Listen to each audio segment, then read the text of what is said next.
আসসালামু আলাইকুম। কবি স্যারের লাইভ ক্লাসে সবাইকে স্বাগত। আজ আমরা ক্যাশ ম্যানেজমেন্টের দ্বিতীয় ক্লাস করব। ক্যাশ ম্যানেজমেন্টের প্রথম ক্লাসে আমরা বেসিক কিছু আলোচনা করছিলাম। আজকে দ্বিতীয় ক্লাসে প্রবলেম 2 নাম্বারটা করব, প্রবলেম 2।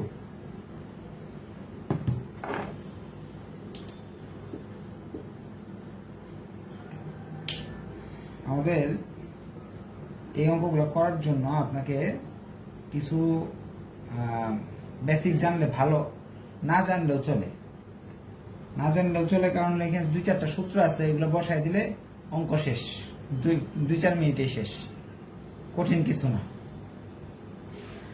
এই অঙ্কটা মনে হয় 2020-এ ওয়ার্কিং ক্যাপিটাল ম্যানেজমেন্ট বইতে আসছিল, মনে হয় এটা নাকি 3 নাম্বার পেয়ে আসছিল। যাই হোক, 2020 সালের গত বছর বই চলে আসছিল। এগুলা আপনার যে সূত্র মুখস্থ করলে পাওয়া যায়, কিন্তু কিছু বেসিক জানা দরকার, তাহলে অঙ্কর নিয়মটা বেশি দিন মনে থাকে। আমরা ক্যাশ ম্যানেজমেন্টের কাজটাই হলো নগদ টাকা কত লাগতে পারে, ব্যবসাটা চালানোর জন্য নগদ টাকা আমার কত লাগতে পারে, সেটাই আমরা বিভিন্ন পদ্ধতি বা হিসাব টিসাব করে বের করি আর কি।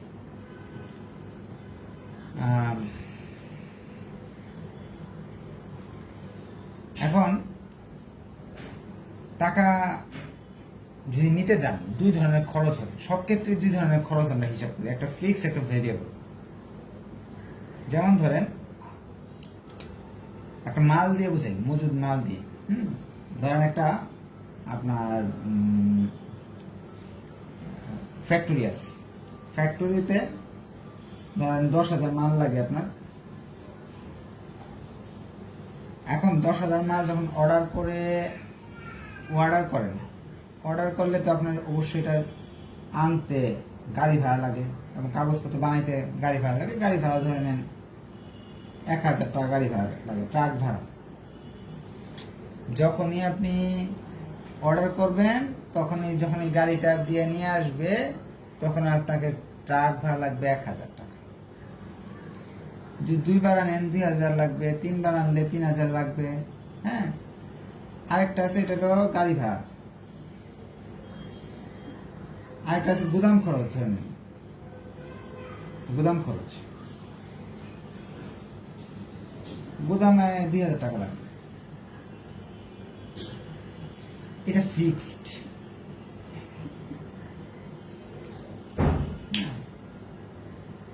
এটা ধরেন আপনি একটা মাল আনলো যে কথা, 10টা মাল আনলেও কিন্তু একই কথা, এই 2,000 টাকা আপনার লাগবেই।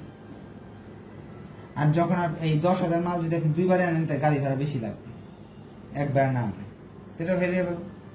এই জিনিসগুলো আমাদের শিখতে হবে যে নগদ টাকা যদি আপনি ঋণ ধরেন আপনার লাগতেছে প্রতি মাসে 1 লাখ লাগে, ধরে নেন প্রতি মাসে কত লাগে, 1 লক্ষ টাকা লাগে। এখন আর 1 বছরে কত লাগবে, তাহলে 12 লাখ টাকা। এখন যদি মনে করেন যে প্রতি মাসে মাসে ভেজাল লাগে টাকা ওঠানো, 12 লাখ টাকা নিয়ে নিয়ে একসাথে 12 লাখ টাকা যে আপনি ফালাই রাখতেছেন, ধরেন 10% সুদ দিলে আপনার লাগতেছে কত, 1,20,000 টাকা। আর ভেঙে ভেঙে যদি নিতেন, 1 লাখ টাকা করে নিতেন যদি, তাহলে দেখা যাচ্ছে মাসিক সুদের হারে একটু প্রথমটা, এই যে এই 1 লাখ টাকা তো জানুয়ারিতে নিছেন, এটার যে সুদটা দিতে হইতো, 2 নাম্বার যে 1 লাখ টাকা নিছেন, এটা হলো 11 মাসের সুদ দিতে হইতো। এটা দিতে হইতো 12 মাসের, এটা দিতে 11 মাসের, এটা পরটা দিতে হবে কত মাসের, 10 মাসের। এইভাবে কিন্তু কিছু হলো সুদ 1,20,000 লাগতো না, অনেক কম সুদ লাগতো। তখন দেখা যেত ভেঙে ভেঙে ভেঙে ভেঙে আমার সুদের পরিমাণটা কম লাগতো। সুদটা যে আছে, এটা হলো ভেরিয়েবল কস্ট, ইন্টারেস্টটা। কিন্তু এই যে আপনি ঋণ নিতে গেলে কিছু ফর্মালিটিস মেনটেন করতে, যেমন আপনি ঋণ নিলে দেখবেন ব্যাংকের মাঝে জামানত রাখো, এই করো সেই করো, এই স্ট্যাম্পের মাঝে সই করো, কাগজপত্র দাও, এই ফর্মালিটিস করতে হয়। কিন্তু আপনি যদি একবারে 12 লাখ টাকা সুদ ঋণ নিয়ে নেন তাহলে ফর্মালিটি একবারে আপনার স্ট্যাম্পের খরচ যাইবে একবার, ধরেন 1,000 করে গেল, একবারে 1,000 দিয়ে শেষ। কিন্তু যদি 12 বার নেন তাহলে 12,000 টাকা লাগতেছে। দুই দিকে বিপদ। যদি আপনি 12 লাখ টাকা একসাথে নিয়ে নেন তাহলে দেখা যাচ্ছে সুদ দিতে হয় বেশি, আর যদি ধাপে ধাপে ভেঙে ভেঙে ভেঙে ভেঙে নেন তাহলে দেখা যাচ্ছে স্ট্যাম্প বা অন্যান্য যে রেগুলার ঠিকঠাক করার জন্য যে খরচটা ও ফর্মালিটিতে যাই খরচ চলে যায়। এখন আমাদের চিন্তা ভাবনা করতে হবে এর পরবর্তী অঙ্কগুলোতে যে আমরা কোন উপায়ে গেলে সুদও কম দিতে হবে এবং আমাকে ওই স্ট্যাম্প বানানোর যে মেনটেনেন্স কস্টটা প্রসেসের ওইটাও কম লাগবে। এই জিনিসটাই আমরা এই চ্যাপ্টার থেকে শিখব। যেমন প্রবলেম 2, প্রবলেম 3, প্রবলেম 4 যা আছে এরপরে ক্যাশটাকে কিভাবে নিলে আমার সুদও কম দিতে হবে, প্রসেস কস্টটাও কম লাগবে। চলেন আমরা প্রশ্নে চলে যাই। আমরা বেসিক আলোচনা করছি অনেকক্ষণ, এই আলোচনার কোনো মূল্য নাই, কারণ হলো যারা একটু দুর্বল স্টুডেন্ট তারা সূত্রটা শিখে ফেলবেন, পরীক্ষা চলে আসবে, হুবহু বসায় দিবেন, অঙ্ক হয়ে যাবে, বেসিক না বুঝলেও চলবে। আর যদি তার উপর শিখতে চান এই বেসিক কথাগুলো কাজে আসবে, ধরেন একটু প্রশ্ন যখন কঠিন হয়ে যাবে তখন হয়তো এই জিনিসগুলো কাজে আসতে পারে। আচ্ছা, প্রশ্নে চলে যাচ্ছি। প্রবলেম 2। প্রবলেম 2 এ বলতেছে your company has an average daily cash balance 4,000। আপনার কোম্পানিতে গড়ে প্রতিদিন 4,000 টাকা লাগে। অ্যাভারেজে কয় টাকা লাগে? 4,000 টাকা লাগে, প্রতিদিন 4,000 গড়ে লাগে। Average cash balance, average cash balance আমি সংক্ষেপে লিখছি, আপনার পুরোটাই লিখবেন। এটাকে এইভাবে প্রকাশ করা হয় C/2। এখন আপনার প্রশ্ন, হ্যাঁ C/2 কেন? সিতে ক্যাশ হয়তো 8,000 লাগে, গড় করেন, এভারেজ করেন, এভারেজ ক্যাশ ব্যালেন্স করেন, তাহলে 8,000 2 ভাগ করবেন, 4,000। এভারেজ ক্যাশ ব্যালেন্স মানে দিনে 4,000 টাকা নগদ লাগে আপনার ব্যবসা চালাইতে হইলে, এবং তাহলে গড়ে লাগবে কত? 4,000। এটাকে C/2 লিখবেন। সি এর মান কত আসবে? ক্যাশ, সুতরাং ডেইলি ক্যাশ কত লাগতেছে? 2 দিয়ে এটা গুণ করলে সি এর মান হলো 8,000 টাকা। গড়ে 4,000 লাগে, বাস্তবে 8,000 লাগে। এখন বলতে পারেন যে হ্যাঁ এটা কি জিনিস হলো। ধরেন এভারেজটা কেমনি বের করি? এভারেজটা বের করি আমরা, দেখা যাচ্ছে অনেকগুলো টাকাকে একসাথে যোগ করে, ধরেন একদিন লাগলো 10,000, একদিন লাগলো 12,000, একদিন লাগলো 14,000, সেই সবগুলা যোগ করে ভাগ করছি, ভাগ করে একটা টাকা আসছে, এটা এভারেজ গড়ে। বাস্তবে 8,000 টাকা লাগে। ক্যাশ মানে নগদ টাকা আমরা 8,000 রাখি, গড়ে 4,000 রাখলো। সিএ এটার এভারেজ ক্যাশ ব্যালেন্স দেওয়া থাকে, এটা শর্টকাট ওয়ে হলো বুঝে নেওয়া। C/2 এর মান হলো 4,000। আপনি সহজ এভারেজ ক্যাশ ব্যালেন্স অর্থ কি? C/2 সমান 4,000। সি এর মান বের করতে হলে 2 এর ওই পারে পাঠাইতে হবে। আমরা হিয়ার লিখি, হিয়ার এখানে এভারেজ ক্যাশ ব্যালেন্স C/2 সমান 4,000, সি এর মান 8,000। পরে বলতেছি total cash needed for the year 4,80,000। Total cash, মোট লাগতেছে আমার, টোটাল ক্যাশ 4,80,000 লাগতেছে। সব যুগটুক করলে দেখতেছি 4,80,000 লাগে বছরে। সুদের হার, দ্য ইন্টারেস্ট রেট ইজ 6%। সুদের হার 6%। আমি ঋণ যাই নিব সেটার উপর সুদ দিতে হবে 6% যখন এই যেভাবে ঋণ নিই। Processing cost 100 each transaction. Processing কস্টকে বি দ্বারা প্রকাশ করা হয়। প্রতিটা লেনদেনে 100 টাকা লাগে। যখনই আপনি ঋণ নিতে যাবেন ব্যাংক থেকে, আপনার 100 টাকা দিতে হবে। এখন বিপদ হয়েছে, যদি আপনি সব 4,80,000 একদিনে নিয়ে নেন, 6% সুদ দিয়ে আপনি মরে যাবেন। এত টাকা 100 টাকা দিয়ে আপনি 6,80,000 টাকা ঋণ নিতে পারতেছেন দলিল পত্র বানায়। আবার যদি মনে করেন না আমার ঋণ দিতে হয়, সুদ দিতে হয় বেশি, আপনি প্রতিদিন 4,000 5,000 করে যদি ঋণ নেন, তাহলে প্রতিদিনই 100 টাকা করে দিতে হবে।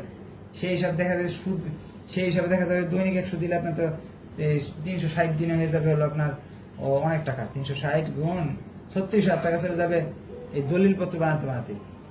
এখন আমাদের প্রশ্নে কি চাইছি? Opportunity cost.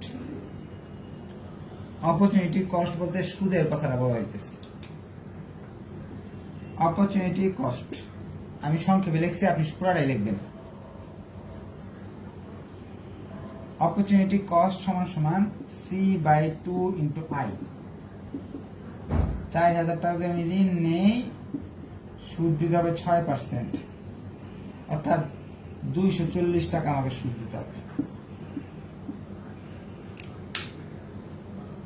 একবার ঋণ 4,000 টাকা যদি একবারে নেই, 240 টাকা আমাকে সুদ দিতে হবে বছর শেষে। আর অপরচুনিটি কস্ট হলো 240 টাকা। আপনি কখনোই সংক্ষেপে ওসি লিখবেন না, কারণ এর আগের বার অপারেশন সাইকেলেও আমরা ওসি লিখছি। সো অপরচুনিটি কস্ট শব্দটা লিখে ওসি লিখবেন। এখানে অপরচুনিটি কস্ট সমান লিখে ব্র্যাকেট দিয়ে ওসি। এরপর ক্যালকুলেশন অফ ট্রেডিং কস্ট। আমি যদি এই যে 100 টাকা করে দেই প্রতিবার, সেই হিসাবে আমার কত টাকা লাগতে পারে?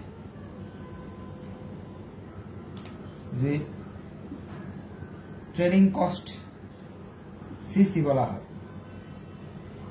ট্রেডিং কস্টকে সিসি বলা হয়, বা ট্রেডিং কস্টও লিখতে পারেন সরাসরি। সূত্রটা এরকম: BT/C। আমি ব্যাখ্যা করবো, এটা সূত্র মুখস্থ না করলেও চলবে আপনার। বিতে বোঝা হলো ওই যে আপনার ট্রানজ্যাকশন কস্ট বা প্রসেসিং কস্ট 100 টাকা, টোটাল লাগতেছে 4,80,000 টাকা, ক্যাশ হলো 8,000। সেই হিসাবে ক্যালকুলেশন করলে 6,000 টাকা। এখন আপনাদের এটা সূত্র মুখস্থ করলে তো আপনি বলতেছেন যে একটু ভালো লাগে, বুঝতেছি না স্যার। এখন বাস্তবে একটু বুঝাই দিই। আপনার 8,000 করে লাগে টাকা না, টোটাল লাগে 4,80,000। তো কয়বার ঋণ নিতে হইব? ভাগ করেন, 4,80,000-কে 8,000 দিয়ে ভাগ করেন। তাহলে ব্যাংকে যাইতে হবে 60 বার। একবার 8,000 করে লাগে না, 4,80,000 আনতে গেলে 60 বার ঋণ নিতে হবে আপনাকে। একবার ঋণ নিতে যদি 100 টাকা লাগে, 60 বার ঋণ নিতে 6,000 টাকা লাগবে। এটা একটা বেসিক কথা, একটা সূত্র না শিখলেও হইতেছে। আপনাকে যদি ট্রেডিং কস্ট বা ফিক্সড কস্টটা বের করতে হয়, তাহলে এইভাবে বের করতে হবে আপনি, যে ট্রেডিং কস্ট। এরপর লাস্টে বসে টোটাল কস্ট। আমি প্রশ্ন নিব, সবাই প্রশ্ন নিব। টোটাল কস্ট বের করো। টোটাল কস্ট, টোটাল কস্ট যদি আপনি বের করতে চান, তাহলে এটা কিন্তু টি। 240 টাকা লাগবে আপনার সুদে, আর 6,000 টাকা লাগবে হলো আপনার ওসি প্লাস সিসি। 240 লাগতেছে এখানে, আর এখানে লাগতেছে 6,000। সেই হিসাবে 6,240 টাকা দিয়ে আপনার টোটাল কস্ট। এগুলোর সামনে কিন্তু টাকা লিখে নেবেন। হ্যাঁ, আমি অনেক সময় ভুলে দিই না, বা তারা ঘুরে দিতে পারি না। আমার প্রথম 3টা রিকোয়ারমেন্ট শেষ। এখন কার কি কোয়েশ্চেন আছে, সেই কোয়েশ্চেনগুলো আপনারা নিব, এখন প্রশ্ন করতে পারেন। আমি মাইক অন করে দিচ্ছি।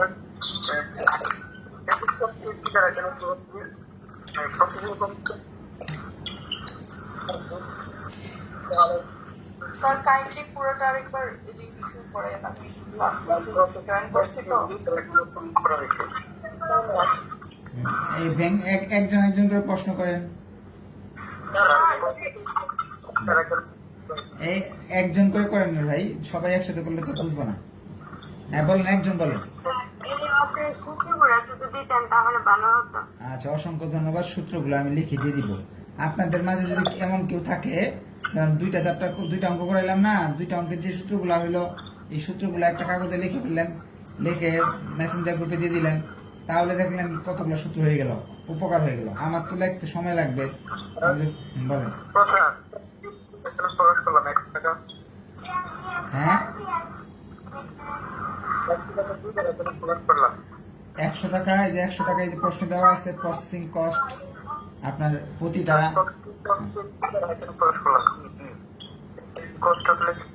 ও এটা হলো কি, এখানে তো যারা হলো রাইটার, দেখা যাচ্ছে এখানে অনেকগুলা সংকেত হয়, A B C D E F G H. এখন দেখছে প্রসেসিং কস্টকে পি দিতে পারতেছে না, তখন সে বি দ্বারা প্রকাশ করছে। এখন এটা রাইটারের ইচ্ছা, কারণ আপনি ইচ্ছা করলে যদি বড় রাইটার হইতে পারেন, তাহলে এই প্রসেসিং কস্টে এক্স দেওয়া প্রকাশ করতে পারবেন। ঠিক আছে? ট্রেডিং কস্টের যে সূত্রটা রয়েছে স্যার, ট্রেডিং কস্টের ওই যে টি বাই সি ইনটু যদি ডি লেখা হয়, মানে আপনি যেভাবে ভেঙে বোঝাইলেন, এভাবে লিখতে আরো বেশি সুবিধা হতো না স্যার? আপনি যেভাবে মন সেভাবে করতে পারেন, উত্তরটা এটা আসলেই চলবে, সমস্যা নেই। আমি তো আপনাকে বুঝাবো বাস্তব ভাবে। আমি তো আর ওই সূত্র মুখস্থ করাতে চাই না। দুর্বলরা সূত্র মুখস্থ করে ফেলে, 10-এ 10 পেয়ে যাবে। বলেন।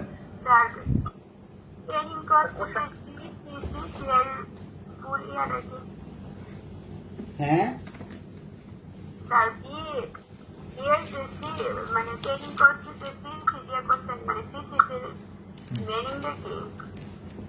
এটার মিনিংটা হলো এটা, ট্রেডিং কস্ট। ট্রেডিং কস্টের সাংকেতিক হিসেবে সিসি দ্বারা রাইটারে প্রকাশ করছে।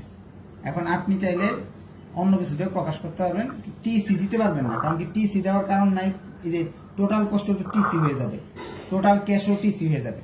মানে এই জন্য যে রাইটার উনি সিসি দিয়ে প্রকাশ করছে। আপনি এভাবে করতে পারেন, আপনাকে তো এইভাবে শিখেছি। ট্রেডিং কস্ট আপনি সংকেত গুলা শিখে নিতে হবে। হ্যাঁ স্যার, আমাকে 8,000 ওইটা বুঝি নাই, সি ওইটা একবার বুঝায় দেন।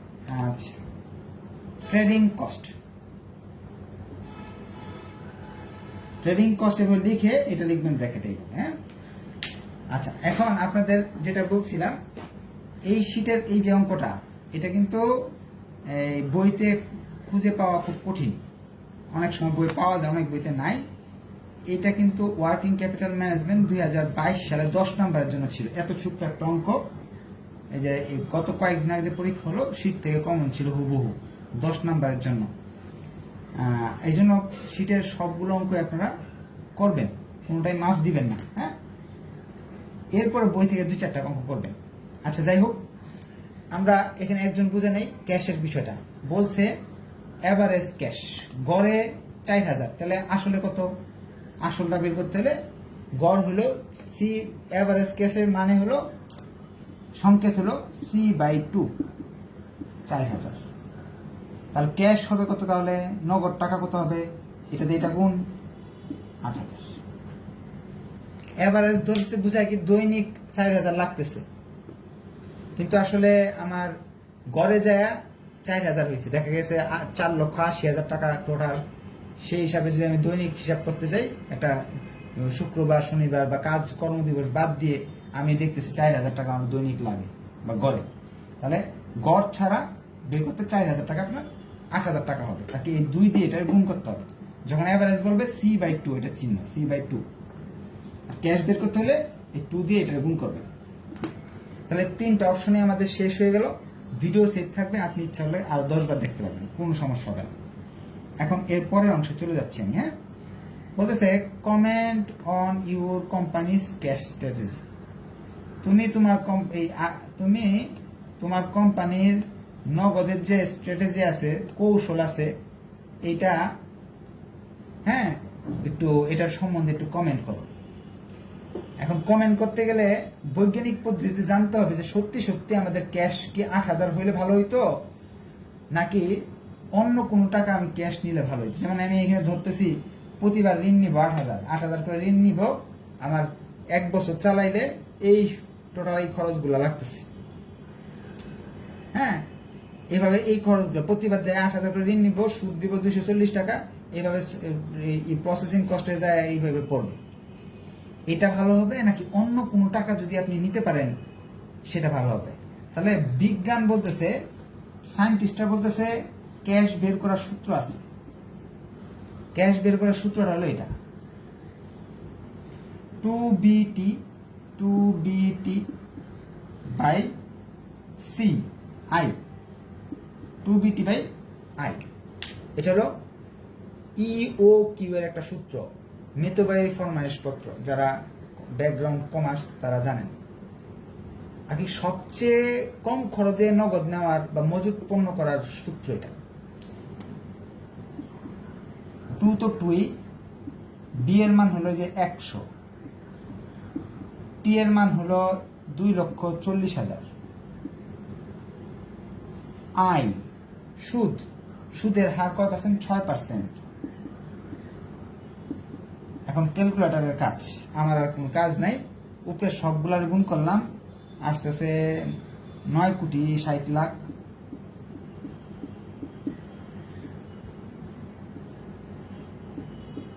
$9,60,00,000-কে এটা যদি পয়েন্ট দিয়ে যদি ভাগ করি আরো অনেক আসবে, ওটা রুট ওভার করলাম, রুট ওভার করলে আসলো 40,000। বিজ্ঞান বলতেছে, সায়েন্টিস্টরা বলতেছে যে তুমি 40,000 টাকা ঋণ নেও, তাহলে এত খরচ হবে না, সবচেয়ে কম খরচ হবে। কারণ আমার বিশ্বাস হয়েছে না যে, হ্যাঁ কি বলে দেখি তো হয় নাকি। নতুন করে আমরা এটা করব, আমরা নতুন করে দেখতে চাই যে এটা মনে রাখবেন, আগের পদ্ধতিতে আপনার খরচ টোটাল কস্ট হইতেছিল, টোটাল কস্ট 6,240 টাকা। এখন বৈজ্ঞানিক পদ্ধতিতে আমাদের কস্ট যদি 6,240 কম করতে পারি, তাহলে আমাদের স্ট্র্যাটেজি দুর্বল আছে। আমাদের উচিত 8,000 টাকা ঋণ না নিয়ে প্রতিবার 40,000 টাকা করে ঋণ নেই, তাহলে আমার কি হবে, সবচেয়ে কম খরচে আমি ব্যবসা চালাতে পারবো। এখন প্রমাণ করে দেখাইতে হবে যে আমি মুখ দিয়ে বললেই তো হবে না যে ক্যাশ 40,000 করে নেও, নিলে সবচেয়ে কম খরচ হবে। কারণ প্রমাণ করতে গেলে সি এর মান 40,000 বসান, সেই হিসাবে আমাদের আসতেছে হলো 1200 টাকা।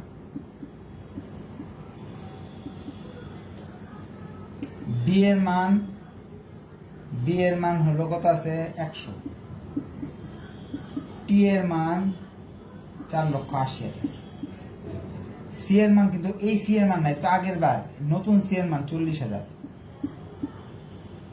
এতে আমার আসতেছে 1200 টাকা। ও সি হলো 1200, সি হলো 1200। আমি যদি গবেষকদের মতে 40,000 টাকার একবারে ঋণ নিয়ে ব্যবসাটা চালাইতে থাকি, 2,400 টাকা আমার কি হবে, খরচ হচ্ছে। আগে যে নিয়মে নিছিলাম সেই নিয়মে নিলে 6,240 টাকা খরচ হচ্ছে। এতে আমার মনে হয় কি, আমাদের 40,000 টাকা নিলেই ভালো হয়। আমাদের স্ট্র্যাটেজিটা ভুল আছে। আমাদের তাহলে এখানে কমেন্ট করে দিতে হবে, কমেন্ট করে দিব কি, the company can save its cash CC cash conversion cost by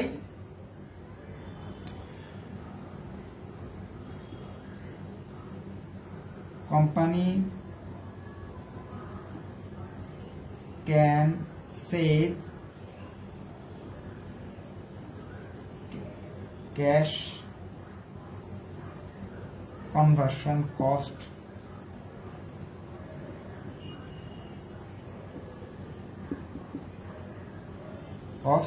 কত টাকা সেভ করতে পারবে?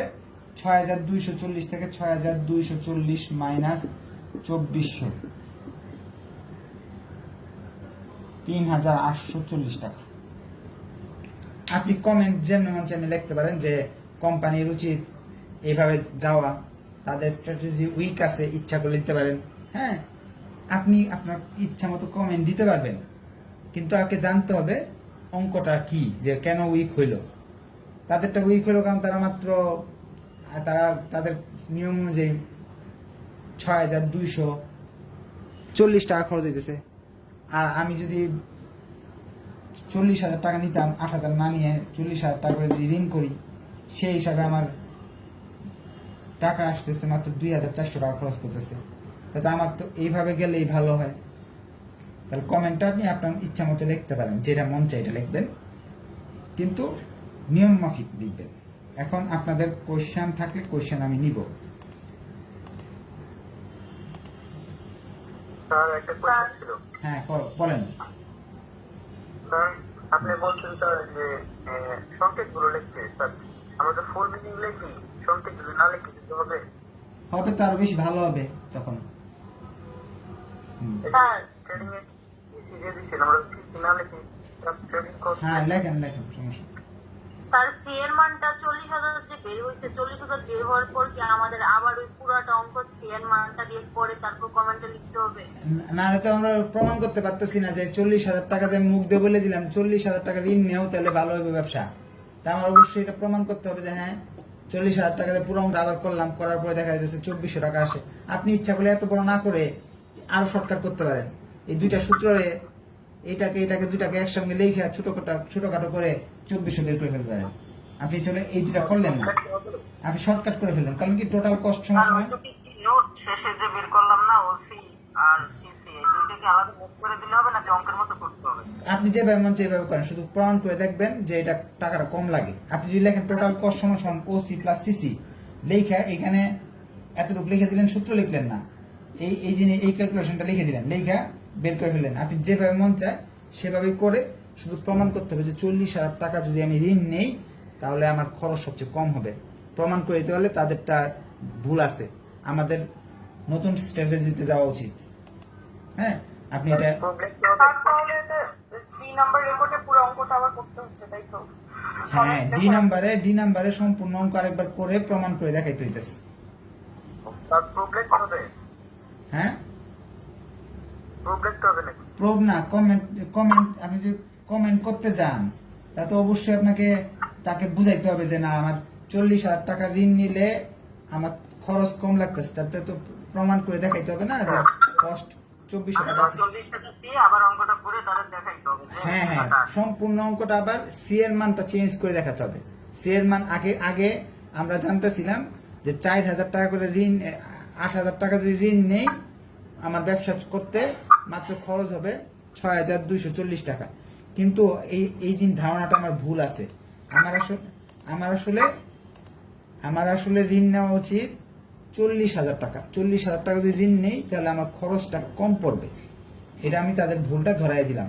এরপর কমেন্ট করতে পারবেন, আপনি যেভাবে মন চায় কমেন্ট করতে পারবেন যে আপনাদের স্ট্র্যাটেজি উইক আছে, বা এইভাবে লিখতে পারবেন কোম্পানি সেভ করতে হবে 40,000 টাকা যদি নেয় তো কোম্পানির কস্ট সেভ হবে 3840 টাকা, এতটুকু লিখে দিলেও হবে। ঠিক আছে, আপনি যেভাবে মন চায় এভাবেই কমেন্ট করতে পারবেন। তাহলে আজকে এই পর্যন্ত থাকলো, ভিডিও সেভ থাকবে। আপনারা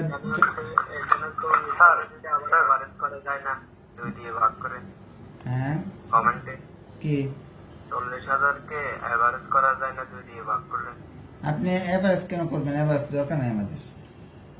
আচ্ছা, এটা তো চাইছে না। পরে আর কোন কোশ্চেন? আর কোশ্চেন নেই। আচ্ছা, ঠিক আছে, তাহলে আজকে এই পর্যন্ত থাকলো। ধন্যবাদ সবাইকে। আসসালামু আলাইকুম।